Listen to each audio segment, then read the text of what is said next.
In this discussion, Yasir Qadhi and Haitham al-Haddad explore a fascinating question. What is the future of Muslims living in Western societies?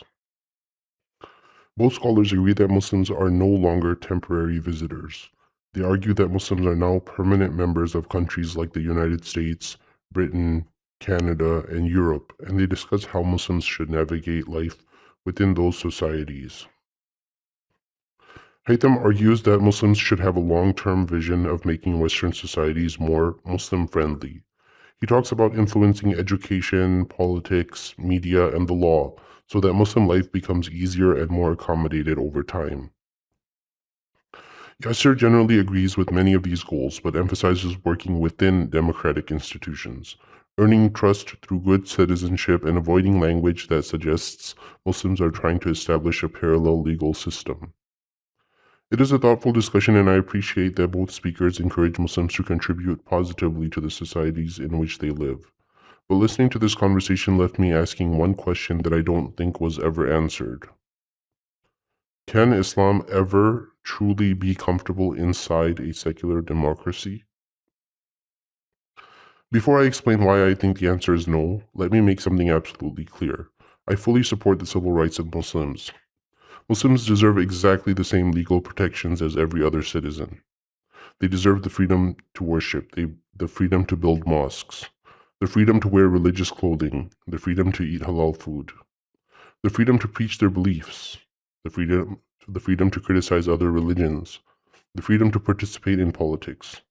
In a secular democracy, Muslims deserve the same rights as that everyone else enjoys. My argument is not against Muslims. My argument is about Islam as a system of authority. Because I don't think the real question is whether Muslims can live peacefully inside secular democracies. Millions already do. The real question is much deeper. Can Islam permanently accept a society in which Allah's law is never allowed to become the supreme law of the land? That is a completely different question. To answer it, we first need to understand what secular democracy actually is. A secular democracy does not declare that religion is false. It declares something much simpler. The law comes from the people. Citizens vote. Representatives legislate. Courts interpret the law. Constitutions establish the limits of government. Everyone is free to argue for changes. Christians can advocate for Christian values. Muslims can advocate for Islamic values. Atheists can advocate for secular values. But no one gets to say, my religion wins automatically because God said so. That is the foundation of secular democracy. Now compare that to classical Islam. In Islam, Allah is not simply a source of personal inspiration. Allah is the supreme lawgiver. Muhammad was not merely a preacher. He was also a judge, a political leader, a military commander, a statesman. He governed a community. He settled legal disputes. He established a political order. Islam, from its earliest history, was never presented only as a private spiritual path. It also contained legal, social, and political teachings. And that brings us to the central question. Imagine a completely hypothetical situation. A democratic parliament passes a law stating every citizen has the absolute legal right to leave any religion without fear of punishment. This principle reflects one of the core ideas of liberal democracy, freedom of conscience. Now imagine a Muslim who sincerely believes that Allah has revealed a law that points in the opposite direction. Here's my question. Which law should ultimately govern society?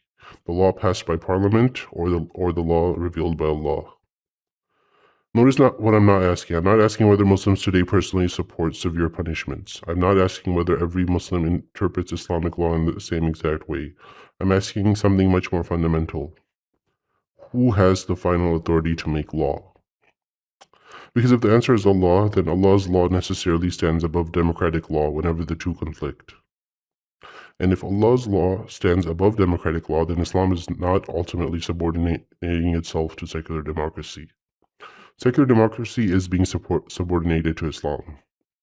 That is why I think this discussion is so revealing. For nearly 2 hours, the conversation isn't primarily about prayer or fasting or personal spirituality. Instead, it's about law, politics, education, media, public institutions, long-term strategy.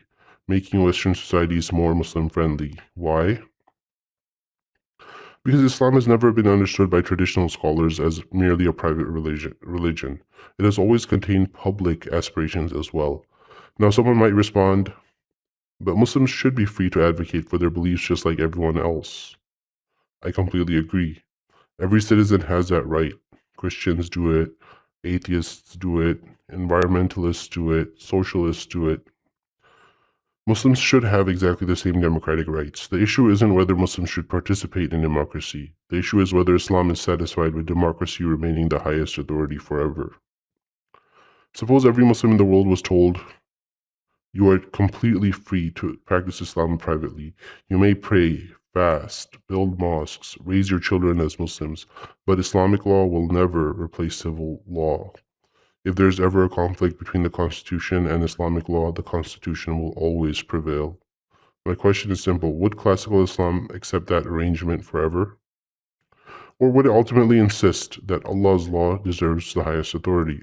I believe the answer is obvious, not because Muslims are bad people, not because Muslims are secretly plotting anything, but because if a believer genuinely thinks that Allah is the all-knowing creator of the universe, why would they ever believe that human legislation should permanently outrank divine revelation? From within Islam itself, that would make very little sense, and that is why I think the tension between Islam and secular democracy is deeper than many people realize. This isn't fundamentally a disagreement about one issue like apostasy, inheritance, or blasphemy.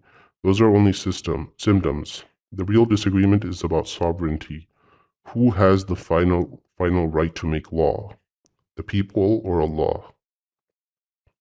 Until that question is answered, discussions about integration will always circle back to the same underlying tension. I genuinely hope Muslims continue contributing positively to the countries in which they live. I will continue defending their civil rights. But I also think we should be honest about something. Islam, as traditionally understood, was never simply a private spirituality. It was a comprehensive vision for society. And as long as Muslims believe that Allah's law is the highest authority, I do not see how Islam can ever fully subordinate itself to a secular democracy in which the people, not God, have the final word.